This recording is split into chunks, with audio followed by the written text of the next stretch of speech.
अस्सलाम वालेकुम। उसके लिए मैंने ये 1 किलो कीमा लिया है। हरे मसाले जाने हैं, ये अदरक लहसुन का पेस्ट है 2 चम्मच, ये 3-4 हरी मिर्चें हैं, ये थोड़ा सा धनिया, थोड़ा सा पुदीना है, और ये मैंने 3 छोटे छोटे प्याज ले लिए। ड्राई मसालों में 1 चम्मच लीमू का रस, ये मैंने इसमें डालना है 2 चम्मच।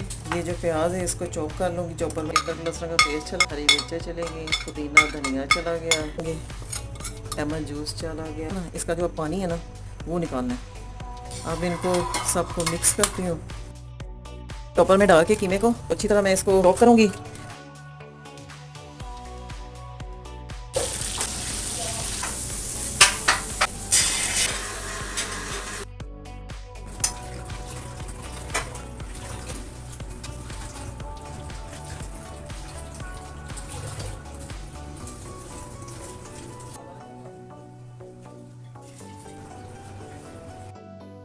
बस बर्गर तैयार हो गए हैं।